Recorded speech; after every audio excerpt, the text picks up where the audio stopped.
Olá, muito boa tarde. Espero que me estejam a ouvir.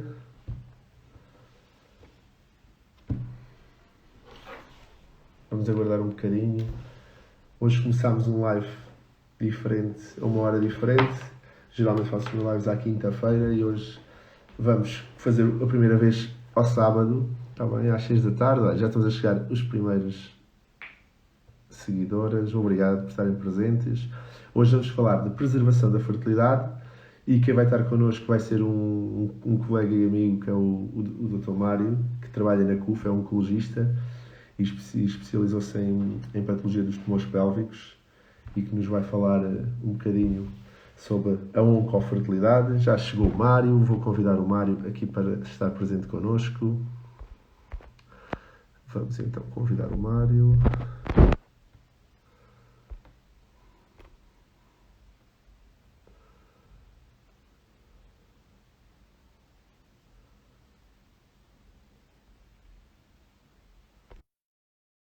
Vamos ver se o Mário aceita.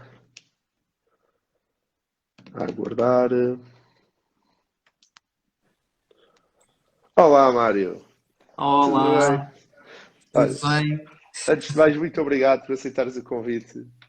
O Ora é, Mário, fomos colegas da Faculdade de Santa Maria. Entretanto, o Mário dedica-se à oncologia, trabalha neste momento na CUF, no grupo CUF. Desde já, muitos parabéns. O Mário fez o doutoramento na quinta-feira, por isso está de parabéns, já professor doutor obrigado. Mário Fontes e Sousa. E eu vi a iniciativa que o Mário tinha feito num dos Facebooks a divulgar a problemática da oncologia e tudo, e eu lembrei-me, olha, é uma boa pessoa para estar presente a falarmos da preservação da fertilidade, e por isso liguei e ele aceitou logo de imediato estar presente connosco. Expliquei-lhe o projeto e, pá, e mais uma vez obrigado, Mário, por estares presente connosco. Nada, obrigado eu pelo convite e eu espero sobretudo que vá de encontro a todas as pessoas que te seguem e que te admiram e portanto acho que temos aqui todos os condimentos para tornar esta edição muito interessante e sobretudo muito informativa para as pessoas. Sim, que é isso dos meus objetivos. Olha, já agora eu comecei este projeto mais ou menos foi em junho, julho, um bocadinho para informar. A fertilidade é uma problemática que afeta mais ou menos 15% dos casais. A informação que há muitas das vezes é do Brasil ou é do resto da Europa, Espanha, França, Alemanha, mas em Portugal não havia assim. Agora já têm surgido outras pessoas a fazerem semelhante, abordar o tema da fertilidade. E eu achei que havia um espaço que as pessoas vinham com perguntas específicas. Olha, no Brasil ouvi isto, em Inglaterra fazem este tipo de tratamento, aqui fazem, não fazem, pode-se fazer, e então eu fui um bocadinho por aí que decidi informar. Basicamente, como é que se divide os lives para as pessoas que já estão habituadas? São meia hora, 30 minutos nós falamos do tema, eu e o Mário vamos expor o tema, e os últimos 15 minutos será dedicado a questões. Já temos recebido algumas questões durante a semana e vamos, ao longo do dia, ao longo do live, vamos respondendo, está bem? Por isso, dentro da preservação da fertilidade, há dois grandes grupos. Há o grupo da oncofertilidade e há o grupo do social freezing, ou seja, aquelas mulheres que pretendem congelar os óvulos para protelar o desejo de serem mães. Dentro da oncofertilidade, muitas das vezes nós recebemos, são referenciados dos oncologistas que fazem o diagnóstico oncológico e que recomendam fazer a preservação da fertilidade, tanto masculina como feminina. Mário, de, já referenciaste vários doentes de múltiplos cancros. Qual é dos cancros que aqueles que tu recomendas ou que se existe um score de referenciação Uhum. para preservação da fertilidade masculina e feminina? Se calhar é mais fácil primeiro o homem e depois a mulher. Sim. Em relação aos homens, isto obviamente tem a ver muito com a epidemiologia dos próprios cancros. Uhum. E a maioria dos cancros acontecem numa fase mais tardia da vida das pessoas, portanto, para lá daquilo que é a vida fértil. E, portanto, aqueles tipos de tumores que normalmente, ou que na maioria dos casos afetam pessoas mais jovens, são esses os Uhum. mais problemáticos. No caso dos homens, o caso do tumor do testículo é provavelmente aquele que é o mais significativo, porque para além da idade em que ele acontece, afeta diretamente um órgão que está envolvido na questão da fertilidade. Existe, isto estou a falar obviamente na área dos tumores sólidos, que é aquela que eu estou mais à vontade, mas depois existem também outros tipos de tumores, como por exemplo os linfomas, ou até algumas leucemias, e têm estas patologias, o facto de terem em comum a necessidade muitas vezes de fazer quimioterapia nestes doentes ou até mesmo radioterapia. E qualquer um deste tipo de tratamentos pode afetar diretamente a qualidade das células, como também pode pôr em compromisso a capacidade da sua fertilidade. E, portanto, no fundo, há aqui vários fatores que vão proporcionar aqui uma dificuldade adicional nesta questão da fertilidade e, portanto, o oncologista tem um papel fundamental numa fase inicial do diagnóstico e referenciação, porque nós, antes de podermos começar qualquer tipo de tratamento, temos que tratar desta parte da fertilidade primeiro. E, portanto, aqui é a importância de ter pessoas que conheçam muito bem, que estejam sensíveis ao facto de que estes procedimentos têm que ser feitos com muita rapidez. Isto, pronto, no caso dos homens. No caso das mulheres, há mesmo alguns tumores hematológicos, como os linfomas ou as leucemias, mas o caso do cancro da mama, Ok. do cólon ou até mesmo do ovário, da tiroide, são aqueles que as senhoras têm em idades mais jovens e, portanto, são esses aqueles que são aquele que nós mais referenciamos. Sim.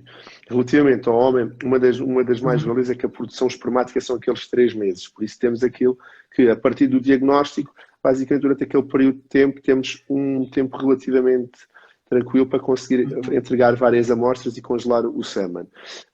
Apesar de eu e o Domar neste momento só estamos em instituições privadas, há instituições públicas que, porventura, vocês referenciam. A maternidade Alfredo da Costa é uma das perguntas que fizeram, é onde é que se pode fazer a preservação da fertilidade. A maternidade Alfredo da Costa é a instituição pública do Sul que faz a preservação da fertilidade tanto masculina como feminina. E eles funcionam bem, acho que tem mesmo uma consulta específica para o efeito. De resto, todos os centros, o meu assemiar e todos os outros, fazem a preservação tanto masculina como feminina e é urgente, ou seja, a pessoa liga e nesse dia ou no dia a seguir tem a consulta logo para planear os tratamentos. Relativamente à mulher, já não temos este período janela dos 3 meses da produção espermática dos homens, ou seja, querem tudo começar para ontem e que tem lógica, ter o diagnóstico, querem começar ao máximo as coisas. E antigamente nós, antes de iniciarmos um ciclo, tínhamos que aguardar pela menstruação e depois começar a estimulação. Atualmente podemos usar protocolos com a utilização de letrozol ou de agonistas ou de antagonistas e nós logo no momento do diagnóstico e nessa primeira consulta pode logo iniciar a estimulação. Nos tumores hormonodependentes, por exemplo, na mama, usamos muitas vezes o letrozol, que é para não atingir os níveis de estradiol tão elevados que possa prejudicar depois os resultados dos outcomes oncológicos. Por isso, mas sem dúvida, o que já referenciaram para mim foram o tumor do testículo e o tumor da mama, são os dois que mais vezes vêm ter connosco para fazer preservação da fertilidade. Outro dos temas interessantes é que, apesar de nós fazermos o ciclo de estimulação e funcionarmos os óvulos, aspirarmos e aspirarmos os folículos, funcionarmos os folículos e aspirarmos os óvulos, nós ficamos com óvulos congelados, não ficamos com embriões.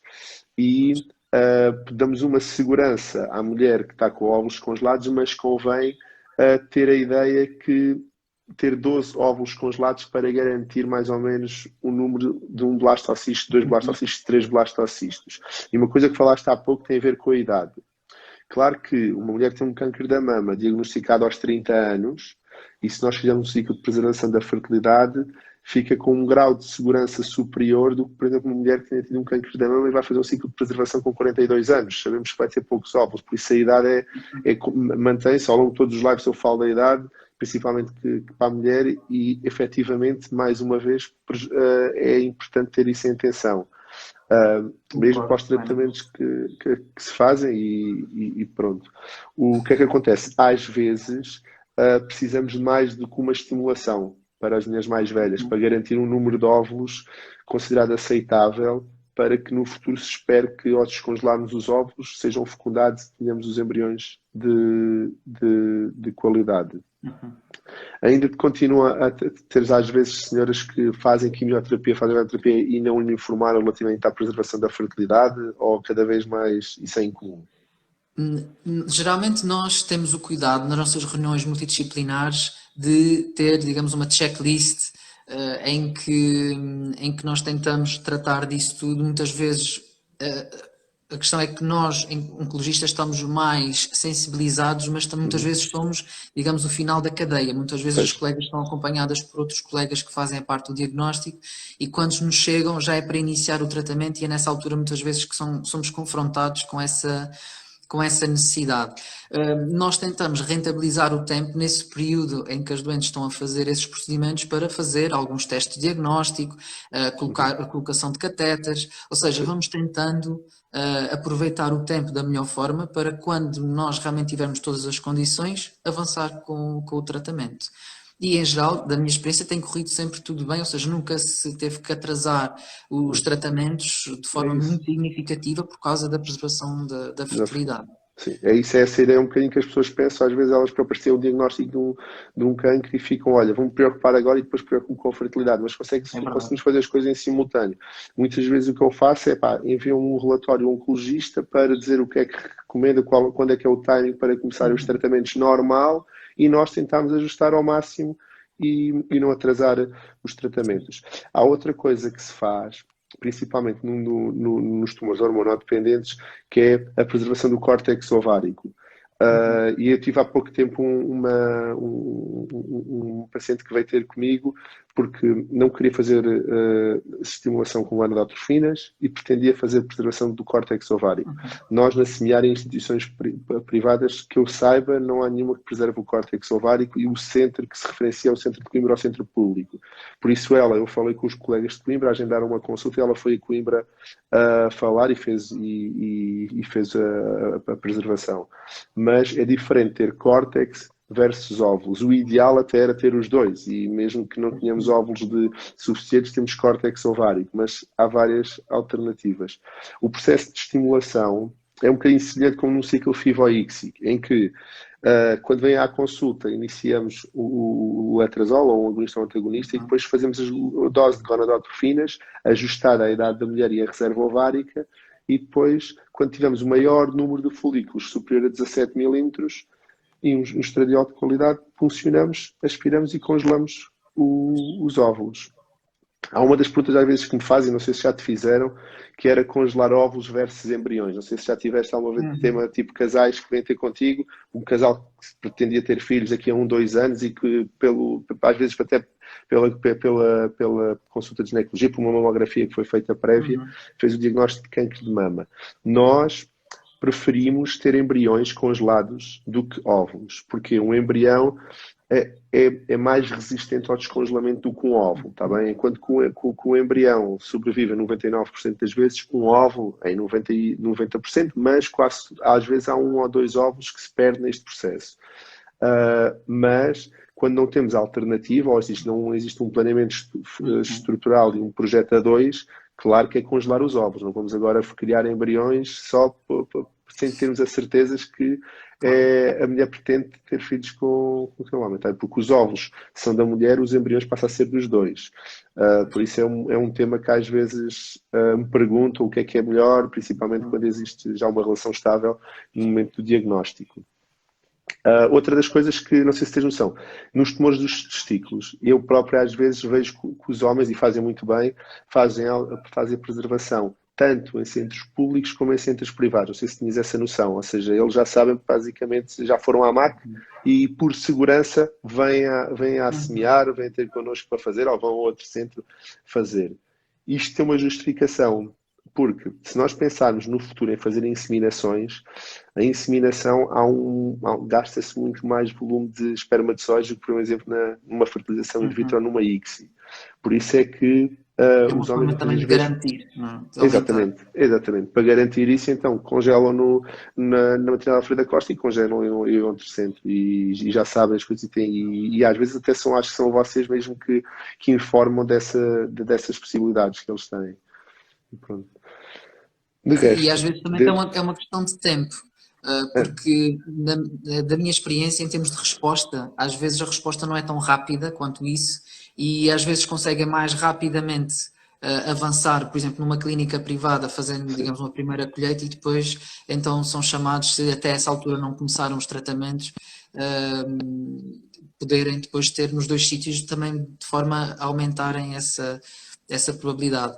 Depois outra coisa também que é interessante, e estiveste a falar há bocadinho da idade das senhoras, muitas vezes numa franja dos 40 anos para cima, nós muitas vezes com a quimioterapia, em geral as senhoras ficam amenorreicas durante o período que estão a fazer quimioterapia. E nessa faixa etária há senhoras que depois não voltam a voltar, não têm um período novamente, acabam por ficar a entrar na menopausa forçada, digamos, pela quimioterapia. Isso depois também pode ser um desafio adicional em termos da fertilidade e acaba também por ser mais uma razão para também nessa faixa etária ser especialmente haver formas de garantir e aumentar a possibilidade de terem depois a oportunidade de fertilidade.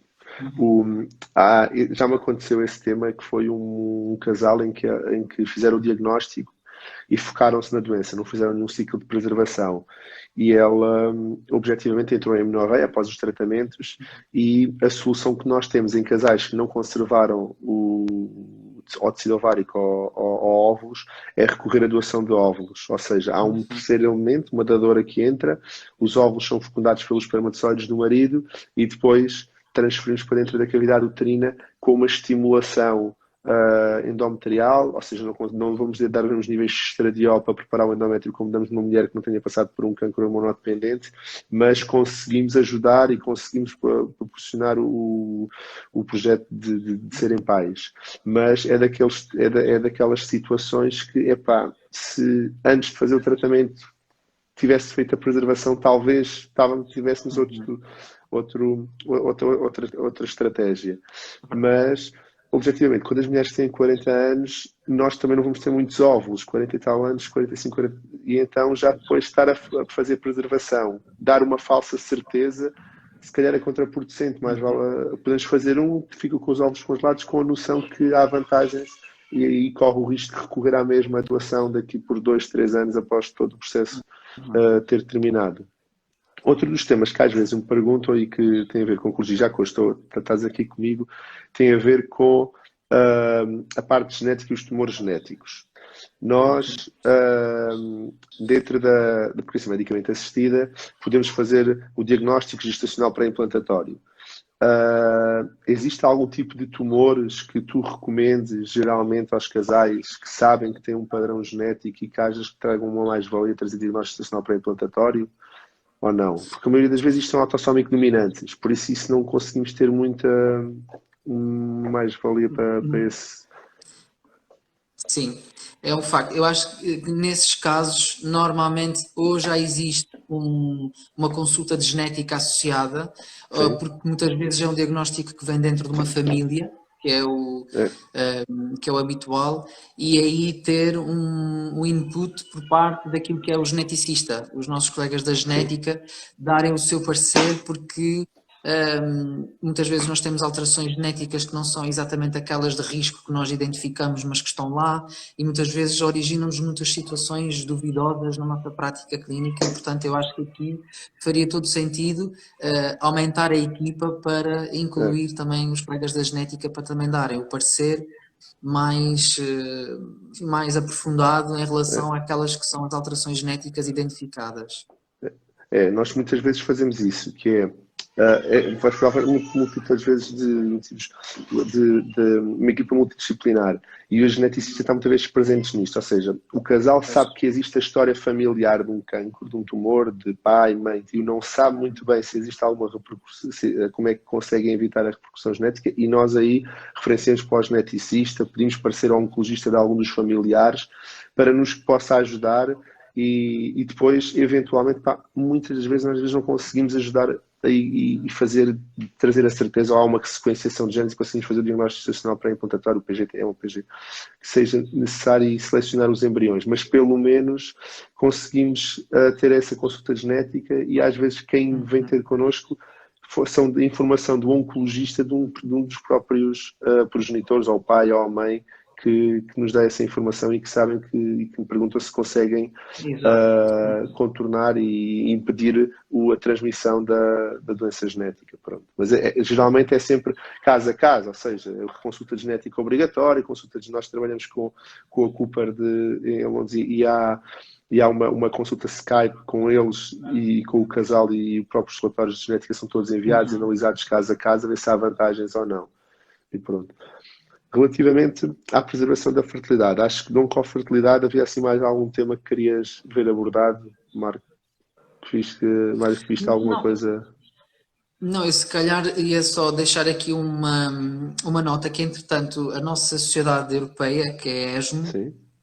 que também tem muito material sobre este tema, inclusivamente saíram há poucos dias recomendações dentro da área da oncofertilidade e que vão em muito detalhe, nomeadamente até os tipos de tratamento que estão associados, um com risco maior, outros risco maior, e portanto para as pessoas que tiveram interesse adicional ou que quiserem tirar algumas dúvidas mais particulares, podem sempre consultar todos os recursos que a ESMO tem disponível para as pessoas, e portanto ficava só aqui essa Se dica ou puderes, essa informação. depois enviar o link só para eu depois partilhar Sim, claro, sim, claro. na história, só para eu depois ver que é interessante e aí às vezes temos as pessoas sensíveis e querem saber mais e geralmente essas sociedades europeias colocam as coisas muito user-friendly Claro. para as Mas pessoas. se quiseres, já também posso dizer que Sim. a primeira recomendação que eles dão é que todas as pessoas em idade fértil devem ser obrigatoriamente referenciadas para uma consulta de oncofertilidade. Portanto, eu acho que a partir de agora, com esta parte mais formal, esta recomendação, vai passar a ser uma presença mais ativa nas nossas reuniões multidisciplinares. E eu acho que isso foi um passo em frente. Isso saiu quando? Agora? Foi agora nos últimos meses que saiu essa... Foi nesta última semana, foi mesmo há uns dias atrás, e foi muito bem recebida porque era uma falha, digamos assim, em termos de recomendações, e que nós temos estado a assistir realmente a cada vez mais diagnósticos em pessoas em idade jovem.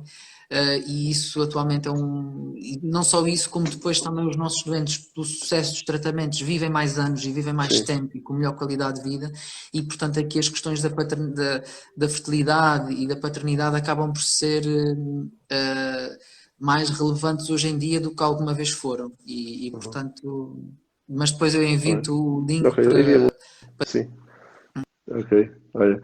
Entretanto, agora falámos na primeira parte sobre a oncofertilidade, agora na segunda parte mais curta sobre o social freezing, e também abordámos um bocadinho no live passado, que fizeram umas perguntas sobre isso. Basicamente consiste em fazer um ciclo de estimulação FIV com uma dose máxima de gonadotrofinas, só perto da ajustada à idade e à reserva ovárica de cada mulher, e planear a punção e depois congelar os óvulos. Os óvulos geralmente são congelados durante 3 a 5 anos, depois há um pagamento extra, mas não há problema em deixar mais 10, 15 anos congelados, está bem? Podemos fazer tratamentos em Portugal até aos 49 mais 365 dias. É importante ter essa ideia, a idade da mulher. E agora, perguntas que me fizeram. Uma delas foi a questão de público-privado, onde é que fazem preservação. Já expliquei que no material Alfredo da Costa fazem e quase todos os centros privados fazem também. Outro dos temas que tinha a questão com a idade, após os 40 anos, qual é que é o melhor método de preservação da fertilidade? Objetivamente, a preservação da fertilidade é congelar os óvulos. E o objetivo é ter pelo menos 12 óvulos congelados. E pode haver necessidade de fazer mais do que um ciclo de estimulação, está bem? Outra das perguntas que fizeram, e agora já foi aqui, tinha a ver com a hormona antimulariana. Deixa-me só ver se eu encontro. Mara, ainda estás aí? Sim, estou. Olha, a hormona antimulariana é uma hormona que é produzida pelos folículos primordiais e que repercute a reserva ovárica das mulheres e que repercute a quantidade, mas não a qualidade. Ou seja, a qualidade é dada pela idade da mulher e a quantidade é dada pela hormona antimulariana. E perguntaram-me aqui, deixa só ver.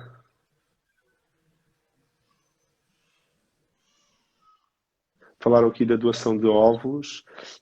Já falámos do live de doação de óvulos já há três atrás e depois fizeram uma sobre a hormona antimulariana. Porque o que acontece? Na hormona antimulariana, como uma hormona que é produzida pelos folículos primordiais e à medida que a idade da mulher avança, nos tratamentos de quimioterapia, a hormona antimulariana tem um decréscimo abrupto.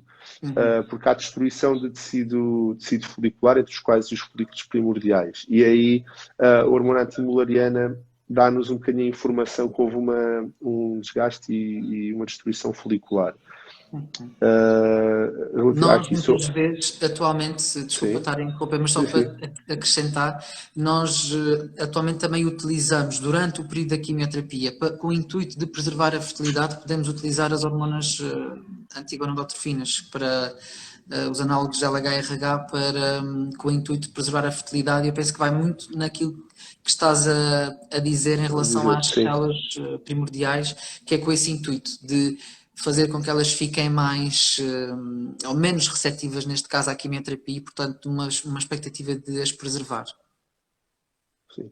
É isso, e tem havido aqui algumas perguntas, já houve duas relativamente à doação de óvulos, porque quando as mulheres não fazem o ciclo de preservação da fertilidade, inevitavelmente a solução é recorrer à doação de óvulos. Pronto, e a doação de óvulos, geralmente nós tentamos conciliar várias características: grupo de sangue, cor dos olhos, cor do cabelo, cor da pele, peso e altura.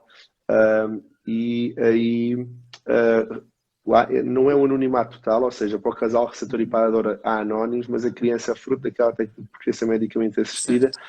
pode requerer depois a identidade da dor. Isto mudou há 2 anos e meio. De antes era anónimo total, portanto a criança não tinha nenhum poder e não podia requerer a identidade da dadora, agora pode. Tá bem? Foi uma alteração nos últimos 2 anos e meio, 3 anos.